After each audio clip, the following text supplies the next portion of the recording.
ඊළඟට අපිට තියෙනවා 8 input multiplex එක. 8 input multiplex එකක තියෙන්නේ 8 input නේ. එතකොට inputs තියෙනවා 8ක්.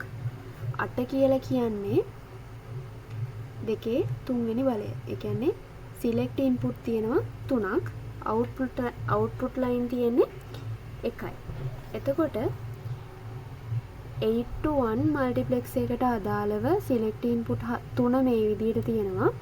S0 ට 0.1 0.1 0.1 S1 ට 0.2 1.2 0.2 1.2 S2 ට 0.4 1.4.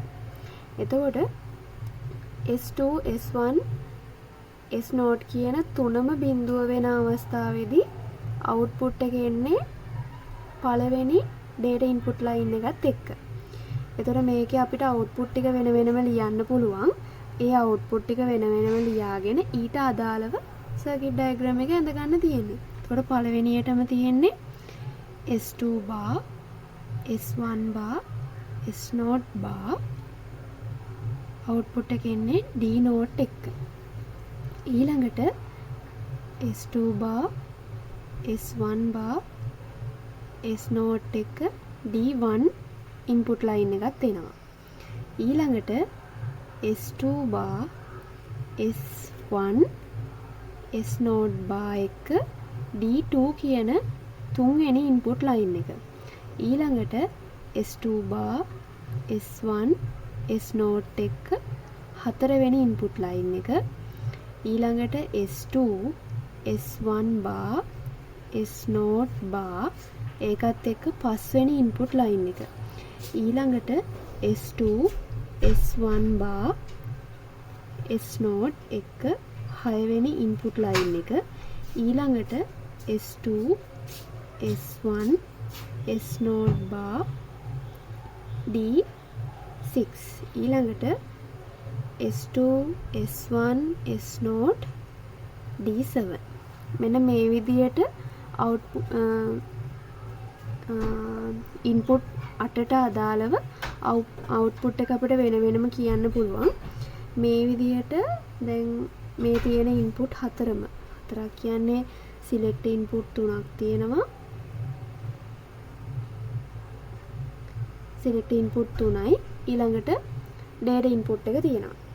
ඒ හතරම AND gate වලින් වෙන වෙනම යවලා ඒ output ඒකෙන් ලැබෙන output 8 වෙන වෙනම OR gate එකකින් යවුවට පස්සේ සම්පූර්ණ output එක අපිට ගන්න පුළුවන් y විදියට. මෙතන තියෙනවා 74151 IC එක. මේ IC එක ක්‍රියා කරන්නේ 8 input mux එකක් විදියට. මේ IC එකේ තියෙන 9 10 11 පින් 3න් ABC අපට select input 3 ලබා දෙනවා. ඊට පස්සේ 1 2 3 4 15 14 13 12 මෙන්න මේ කියන 8න් input 8 පෙන්නනවා. ඒ වගේම මේකේ output එක අපිට පහෙන් ගන්න පුළුවන්. ඒ output එකේ inverted output එක 6න් ගන්න පුළුවන්. පහෙන් තමයි අපිට ඕන output එක එන්නේ. ඒකේ පරස්පරය inverted එක 6න් ගන්න පුළුවන්. VCC power supply එකට දෙන plus වලට දෙනවා, ground එක minus ground කරනවා. ඒ වගේම මේ IC එකෙත් තියෙනවා enable input pin. එතකොට enable pin එක අනිවාර්යයෙන්ම 0 වල තියෙන්න ඕන. හදිසියෙවත් enable pin එක 1 වල තිබුණොත් data input මොනව වුණත් regardlessly select input එක වැදගත් වෙන්නේ නැහැ. output එකක් අපිට එන්නේ නැහැ අපිට අවශ්‍ය කරන විදියට. අනිවාර්යයෙන්ම මේ enable input එක 0 වෙලා තියෙන්න ඕන multiplex එකක.